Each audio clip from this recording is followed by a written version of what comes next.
And now back to the continuation of the story from a few minutes ago. You're on the Best of the Morning X with Barnes, Leslie, and Jimmy. 99X. And what was your next step? Well, I tried to, contact CNN and present them with the information that I had found out about it, and I asked them to do a retraction, and, they just basically, if they didn't do it with if they made a mistake and it was not something that was done to intentionally harm me, and they knew that I'm now explaining to them that it had harmed me, why couldn't they just do a retraction? So you want them to make this, to kind of straighten this out a little bit? Well, I had asked them, I had given them the benefit of the doubt even that they had made a mistake, and they just didn't even want to talk to me. Now, you got through to them early on, though, and you spoke... Yeah, I got through to them, and they basically just said that, we didn't do anything wrong. And, they brushed you off. Right, and I continued to try and do that. How did you continue to try?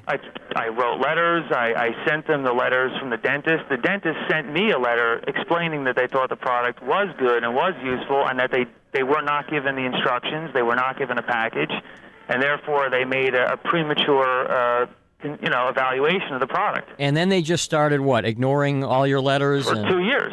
For 2 years, they ignored letters, ignored phone calls? Packages, I sent them the video. I sent them, ad nauseum. I mean, the evidence that something had been done that was wrong.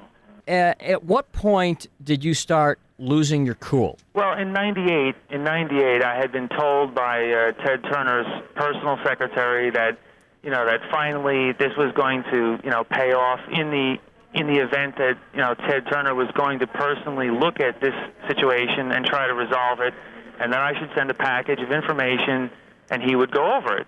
And I was quite happy to hear that. I figured 2 years of, diligently trying to work this thing out had finally paid off. You're kind of eased at that point, thinking, okay, finally something's going to happen. Right. I sent them a package of information, and I gave them about 3 weeks to review it. I realized, he's busy, he's got a lot of other things to do. I call them up, and they say that they never received it. Send another package.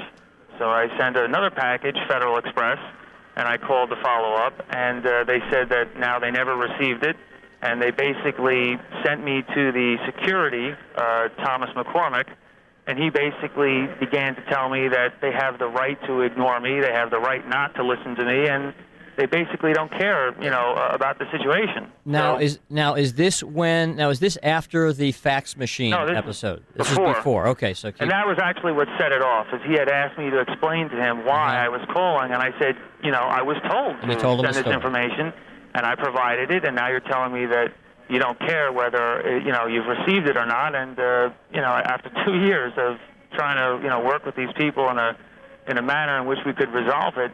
I said, well, if you didn't get the information, I'll make sure that you get it. And I loaded up my fax machine with the letters from the dentist, and I faxed them for the next 2 or 3 days about 6,000 times. Way above and beyond. It takes it to a different level. So, but you were at this point pushed to an extreme is what you're saying. Sure. I mean, I had tried, for 2 years to work this thing out with them, and there's just, they kept building up hope and then shooting it down. And that seems to me more cruel than just to not respond at all. And then what about the black fax?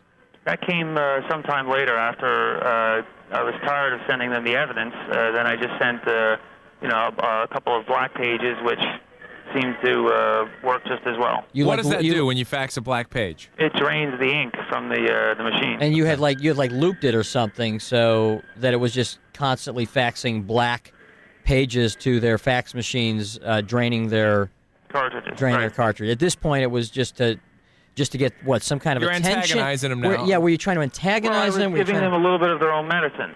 Let's jump beyond the black faxes, the black loop fax. What happens after that? You're at a whole new level. Yeah, what happened to put you in jail? I protested in October of '99. You protested? Right, outside their building. Oh, okay. And I was thrown down a flight of stairs. I was arrested, and what did you picket? What did you do? Yeah, I had a sign. What did it say? CNN and Johnson & Johnson conspire against Dix, which is basically the underlying theme of what happened here. Okay. I mean, and again, at this that point, has to be proven, but you'd have to hear this whole story from beginning to end to understand it. But I was arrested there, and I was 24 hours. I was released, and then we went to court.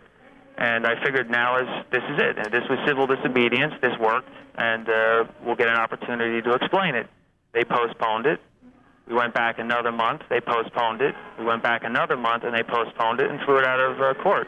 Now, let me just read from Stephanie Ramage's article in the Creative Loafing. In March 2000, he began faxing pages of pernicious, disgusting, completely fabricated allegations about Ted Turner. Sure. What were the natures? That was again to try and get them into either a civil suit, maybe. They had the opportunity, and my lawyer went over this. They had the opportunity to file a civil suit or to file a civil injunction to stop this whole situation, and they never did it. Okay, the reason that they didn't do it is because they didn't want this thing to get any exposure. And then let's jump to April 18th. Right. And what happened then? What happened that day? Well, then I sent this letter, which you've never heard the whole entire letter, but it's quite a long letter, and it basically explains the whole situation from beginning to end. Mm-hmm. And at the very end of it, it says that after you read the threatening portion, it says, if you press charges, I will have my day in court. Well, wait a minute. We can't. Okay, I do have to read, and you'll correct me if this is incorrect, but we do have to read at least the paragraph, that is... Do you want me to read the whole letter? Well, no. Okay. Because we know the setup. I have come to the end of my attempts to deal with you in a rational manner. Right. It is with full knowledge of the law that I'm telling you that if you do not make restitution, I will... If you do not attempt to make restitution, I will attempt to kill Ted Turner. You won't believe where this is headed. More after a quick break. This story isn't over. You're on the best of the Morning X on 99X.